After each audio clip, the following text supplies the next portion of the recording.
Hey everybody, Rebecca here for the May 2023 budget plan. So I'm filming on April 17th. We're about halfway through April, so for me that means it is time to start thinking about next month and planning for it. So starting at the top with my net income here that is expected for May, my first line item is always carryover from the previous month, and I haven't budgeted for any carryover. I'm sure I'll have some small amount, but it won't be much, whatever it is. So overall, it's pretty inconsequential for the budget. I mainly just keep this here just to make sure the budget balances as I go from month to month. So whatever carryover I have will not be much because my current goals are to invest all of the extra money that I have every month. I am on a journey to reach financial independence and retire early. That is what this channel is documenting. So yeah, right now, all of the extra money that I have at the end of every month goes towards investing. I want my money working for me to make me more money. So the next two line items are my paychecks from my job. I do keep those blacked out for privacy. I am an ultrasound technologist and work third shift. So yeah, I'm doing that healthcare grind right now, and I do keep the paychecks blacked out just for some privacy on the channel. The next line item is my Fidelity rewards. This is my main credit card that I use for expenses every month. I always pay off the balance and do not accrue interest on this card, but I do automatically get 2% back every month that goes back into my Fidelity account for more investing. Next after that is AdSense, and this is the income that I get from the YouTube channel. Here lately, I've been getting paid out every other month, so since I did not get a YouTube paycheck for April, I'm expecting one in May, and it'll probably be around $120. You have to reach that $100 threshold in order to get paid out from YouTube. So all in all, for income for May 2023, I'm expecting to bring in about $4,750. We'll see how it works out. For my bills and spending section here, y'all can see I am keeping it pretty slim in the month of May. I have not budgeted for a whole lot of extra here, but that was intentional. The only thing I can think of that may come up would be extra immigration attorney expenses, but as of right now, I don't know of any that are going to pop up. If you're new here, my husband is Swedish and we are working on getting him citizenship to move here, so some expenses may pop up there. And I am also planning on taking another trip to Sweden to see him at the end of August. So if the plane ticket prices come down a little bit and are favorable, then I may end up buying a plane ticket in May. But yeah, I'm not planning for either of those right now. I'll just cash flow those if they happen. So first line item is my mortgage payment, $840 as usual.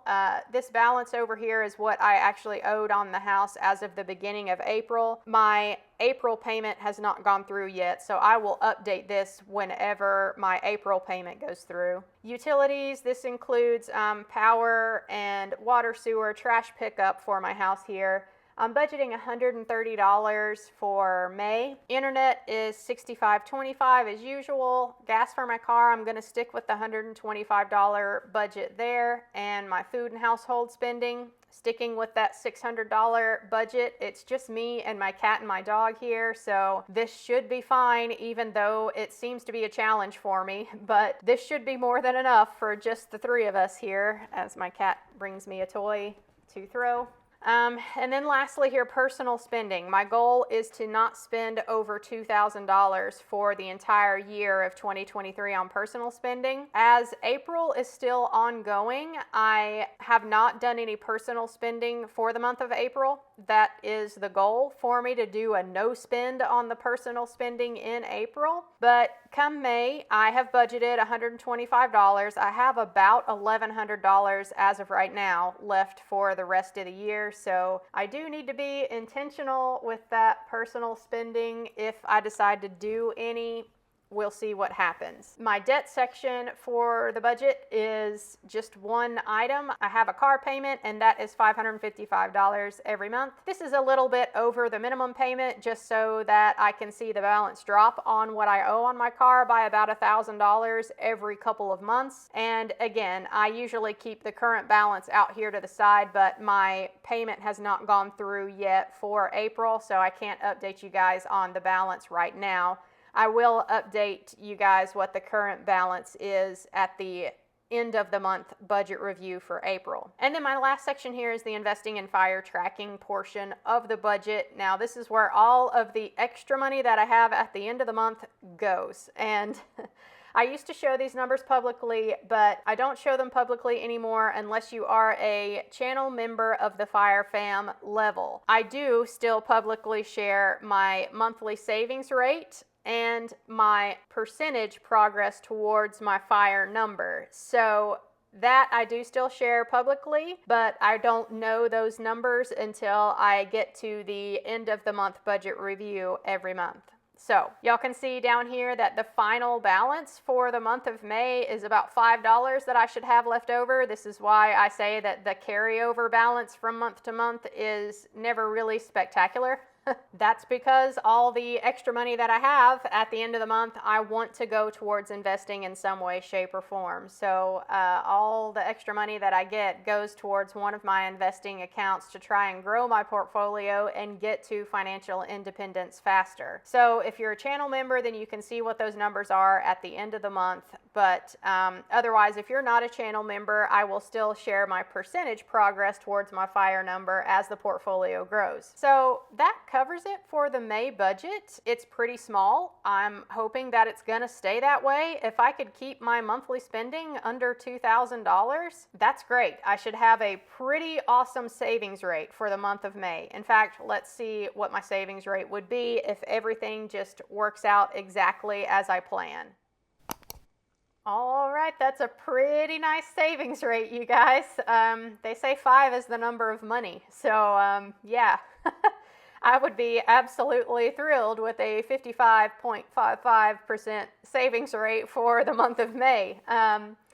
May is also the 5th month of the year. That's kind of weird. But yeah, so if I can stick to this minimal budget for May, then I should have a pretty darn good savings rate for the month. So this is why I like to do these budget setup videos instead of just tracking the budget as I go along. Of course, I do that too, but when I set up the video and plan for the next month, I like to be able to see what the potential is for the budget. So yeah, it would be really nice to see a 55% savings rate for May. We'll see if that actually happens. You know, the budget is bound to have some extra things pop in, and things never work out exactly the way you plan. So hey, hopefully, you know, I could get this savings rate even higher than 55%. We'll see at the end of May how it all works out. And this, am I financially independent yet? This is the percentage progress towards my fire number, and y'all can't really pay attention to this at all. This is calculating off of what my portfolio was last year, because I have not updated the numbers for May since we aren't in the month of May yet. So y'all just ignore this